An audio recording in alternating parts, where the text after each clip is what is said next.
ঝাড়বাতির ভিতর দিকে কি বের হলো ইমরান ভাই? ভাই ফ্যান বেরিয়েছে ঝাড়বাতির ভিতর থেকে এই যে এখন তো আপনার ভাই এখন ডিজিটাল যুগ ঝাড়বাতির সাথে ভাই ফ্যান থাকবে ফ্রি বন্ধ করেন তো, আবার বন্ধ করেন। ফ্যান বন্ধ করব হ্যাঁ, এই যে বন্ধ করলাম এবং লাইট এই যে লাইটটা দেখতেছেন হ্যাঁ, হ্যাঁ। এই লাইটের কিন্তু আপনার কালার চেঞ্জ হবে ভাই আচ্ছা, রিমোট দিয়ে রিমোট দিয়ে আপনার লাইটের কালার চেঞ্জ হবে ভাই। এগুলো কি হোম ডেলিভারি হবে? ভাই সারা বাংলাদেশ হোম ডেলিভারি হবে এবং ক্যাশ অন ডেলিভারি কোনো অ্যাডভান্স লাগবে না ভাই ডিজাইন কি দুইটা নাকি? ডিজাইন আছে দুইটা। আচ্ছা, আচ্ছা। এটা আছে আপনার 12 মাসি 12 মাস যেটা আপনি শীতের দিনও চালাতে পারবেন। আচ্ছা। শীতের দিনে কিভাবে চালাবেন আমি বলি।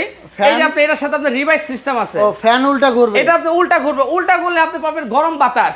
দর্শক দেখুন, এই যে আবার ঘুরতেছে ফ্যান, দেখুন। এই যে ফ্যান ঘুরতেছে এখন আপনি উল্টা ঘুরতেছে। আচ্ছা, এখনো ঘুরতেছে এখন উল্টা। আপনি পাবেন গরম বাতাস হ্যাঁ। এবং লাইটের কালার হবে তিনটা। আচ্ছা, কালার এই যে তিনটা কালার হবে, একটা হোয়াইট কালার হবে, একটা হবে এই যে গোল্ডেন কালার, আরেকটা হবে যে ডিপ হোয়াইট কালার। আচ্ছা, এখানে এটা? একটা কালার আছে, এটারও সেম আপনার এই সাথে একটা রিমোট থাকবে এবং এটার আপনার কালারগুলো আপনার চেঞ্জ হবে। এটাও এই যে- ফ্যান থাকবে? এটাও আপনার অপশন থাকবে। এই যে ভাই দেখেন। এখন প্রাইস বলে দেন, প্রাইস প্রাইস বলে বলে দেন। দিচ্ছি। এটার এই যে price- 12 মাসে যে ফ্যানটা আছে হ্যাঁ, গোল্ডেন হ্যাঁ। কালার, এটার দামটা দিচ্ছি আমরা রেগুলার প্রাইস 28500 টাকা। আচ্ছা, সারা বাংলাদেশ হোম ডেলিভারি কোনো অ্যাডভান্স লাগবে না। আর আর এটা? এখানে যে ফ্যানটা আছে হ্যাঁ। এটার দাম দিচ্ছি মাত্র 26500 টাকা। তো দর্শক স্ক্রিনে থাকা নাম্বারে যোগাযোগ করবেন, ইমো থাকবে, হোয়াটসঅ্যাপ থাকবে, চাইলে এসেও নিতে পারবেন, চাইলে অনলাইনেও নিতে পারবেন। জি। ধন্যবাদ।